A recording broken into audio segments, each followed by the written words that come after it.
H-1B visa को लेकर जयशंकर ने ट्रंप को सुनाया। पाक के दुश्मन टीटीपी को चीन दे रहा हथियार। अमेरिका और चीन के बीच हो गई टिकटॉक डील। ट्रंप ने इजरायल को दिया सबसे बड़ा झटका। खालिस्तानी ने दी अजीत डोवाल को खुली धमकी। नमस्कार, मेरा नाम है शालिनी और आप देख रहे हैं द न्यूज़ 15। स्वागत है आपका हमारे खास प्रोग्राम दुनिया के हालचाल में। चलिए नजर डालते हैं इन बड़ी खबरों पर विस्तार से। भारत के विदेश मंत्री एस जयशंकर ने संयुक्त राष्ट्र महासभा के कार्यक्रम में वैश्विक कार्यबल पर अपने विचार साझा किए। उन्होंने कहा कि दुनिया अब वैश्विक कार्यबल की वास्तविकता को नजरअंदाज नहीं कर सकती। कई देश अपनी आबादी के हिसाब से श्रम की मांग पूरी नहीं कर पाते, इसीलिए अंतर्राष्ट्रीय स्तर पर कुशल और समकालीन कार्यबल की जरूरत है। जयशंकर ने एक ऐसे वैश्विक कार्यबल का सुझाव दिया जो अधिक स्वीकार्य और कुशल हो और जो अलग अलग देशों में वितरित होकर काम कर सके। उन्होंने कहा कि ये आज के अंतर्राष्ट्रीय अर्थव्यवस्था का बड़ा सवाल है और इसका समाधान जरूरी है। इन टिप्पणियों का समय खास है क्योंकि अमेरिकी राष्ट्रपति डोनाल्ड ट्रंप ने H-1B वीजा पर सख्त रुख अपनाया है। H-1B वीजा भारत सहित कई देशों के IT और टेक्नोलॉजी पेशेवरों के लिए अमेरिका में काम करने का अहम जरिया रहा है। आंकड़ों के मुताबिक इस वीजा के लगभग 3/4 लाभार्थी भारतीय हैं। ट्रंप प्रशासन ने H-1B वीजा पर नई फीस बढ़ा दी है जो पहले से मौजूद खर्चों के अलावा होगी। इससे वीजा महंगा और कठिन हो जाएगा। जयशंकर की बातों से ये संदेश मिलता है कि वैश्विक कार्यबल और अंतर्राष्ट्रीय रोजगार को लेकर देशों को सहयोग और समझ बढ़ाने की जरूरत है।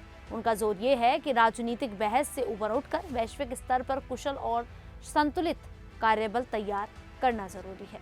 तो वहीं दूसरी तरफ पाकिस्तान के खैबर पख्तूनख्वा और पूर्व कबायली इलाकों में हाल ही में ड्रोन और स्क्वाडकॉप्टर से हमलों की घटनाएं बढ़ गई हैं।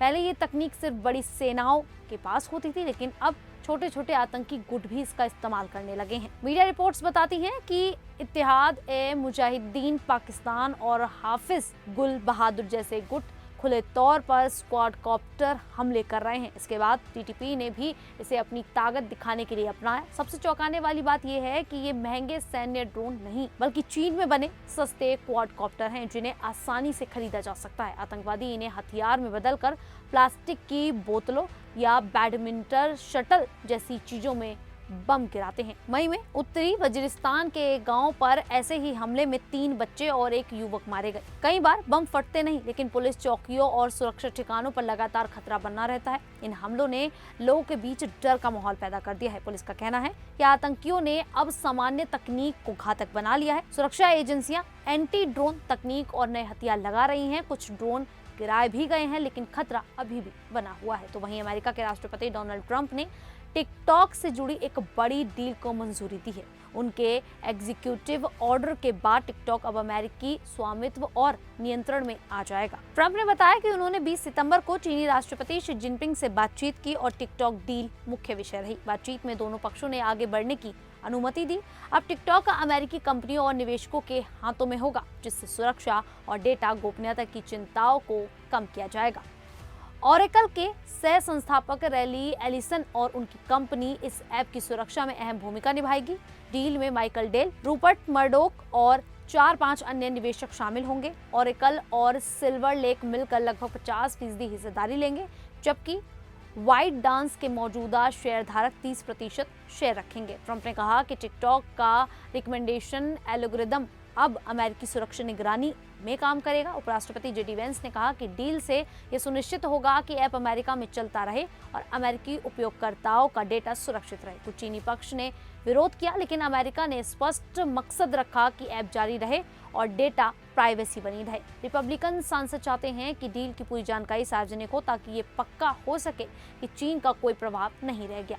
ब्रिटेट गुथरी ने कहा कि अमेरिकी उपयोगकर्ताओं को चीन से जुड़े निगरानी या नियंत्रण से पूरी तरह से बचाना जरूरी है। तो वहीं डोनाल्ड ट्रंप ने इजरायल को वेस्ट बैंक पर कब्जा करने की इजाजत नहीं देने का बड़ा फैसला किया है। गुरुवार को ओवल ऑफिस में पत्रकारों से बात करते हुए ट्रंप ने कहा कि बहुत हो चुका, अब रुकने का समय आ गया है। ट्रंप के इस फैसले ने इजरायल को बड़ा झटका दिया है। ट्रंप लंबे समय से इजरायली प्रधानमंत्री बेंजामिन नेतन्याहू के साथ अच्छे संबंध रखते हैं, लेकिन अरब देशों और अन्य पश्चिमी देशों के दबाव के कारण उन्होंने ये कदम उठाया है। अरब देशों ने इजरायल के वेस्ट बैंक में कब्जे को लेकर चिंता जताई है। वहीं कनाडा, फ्रांस, ब्रिटेन और ऑस्ट्रेलिया जैसे देशों ने फिलिस्तीन को मान्यता दी है, जिससे अमेरिका और इजराइल अलग थलग पड़ गए हैं। गाजा में इजराइल और हमास के बीच जंग जारी है, लेकिन वेस्ट बैंक फिलिस्तीनी प्राधिकरण के नियंत्रण में है और यहाँ हालात शांत हैं। हाल ही में इजराइल ने वेस्ट बैंक में एक विवादास्पद बस्ती परियोजना को मंजूरी दी थी, जिससे ये क्षेत्र 2 हिस्सों में विभाजित हो जाएगा। वेस्ट बैंक में करीब 30 लाख फिलिस्तीनी रहते हैं। इजराइल ने 1967 के युद्ध के बाद इस पर कब्जा किया था और अब तक 100 से अधिक बस्तियां बसा चुका है, जिसमें लगभग 5 लाख लोग रहते हैं। फिलिस्तीनी चाहते हैं कि यह उनका भविष्य राष्ट्र का मुख्य हिस्सा बने, इसीलिए ट्रंप का फैसला उनकी योजना को चुनौती देता है। तो वहीं खालिस्तानी आतंकवादी इंद्रजीत सिंह गोसल को कनाडा में गिरफ्तारी के 1 हफ्ते के भीतर ही जमानत पर रिहा कर दिया गया। जेल से बाहर आते ही उसने और उसके साथी गुरपतवंत सिंह पन्नू ने भारत के राष्ट्रीय सुरक्षा सलाहकार अजीत डोवाल को धमकियां दी। एनडीटीवी की रिपोर्ट के अनुसार गोसल ने जेल से बाहर आकर कहा कि वह पन्नू के आंदोलन और खालिस्तान जनमत संग्रह में पूरी तरह सहयोग करेगा। गोसल ने वीडियो में धमकी देते हुए कहा कि भारत में दिल्ली को खालिस्तान बनाने की योजना है और डोभाल अगर आप कनाडा, अमेरिका या यूरोप में आए तो उनकी गिरफ्तारी की कोशिश की जाएगी। पन्नू पर पहले भी भारत की संप्रभुता को चुनौती देने का आरोप लगा था। उन्होंने स्वतंत्रता दिवस पर लाल किले में झंडा फहराने से रोकने वाले को 11 करोड़ रुपए का इनाम देने की पेशकश भी दी थी। गोसल 2023 में हरदीप सिंह निज्जर की हत्या के बाद SFJ का कनाडा आयोजक बन गया था। उसे और 2 अन्य खालिस्तानी आतंकवादियों को 19 सितंबर को गिरफ्तार किया गया था। उनके खिलाफ हथियार रखने और खतरनाक उद्देश्य के लिए हथियार इस्तेमाल करने जैसे आरोप लगाए गए थे। हालांकि जमानत मिलने के कारण गोसल तुरंत बाहर आ गए। ये पहली बार नहीं है कि उसे जल्दी जमानत मिली। कनाडा के उदार रवैये और जल्दी जमानत देने से भारत कनाडा संबंधों में पहले से ही खटास आई थी। इन घटनाओं ने फिर से इन रिश्तों में तनाव पैदा कर दिया है। खैर, अब इस पूरे मामले को लेकर आप लोगों की क्या राय है, अब हमें कमेंट करके जरूर बताइएगा।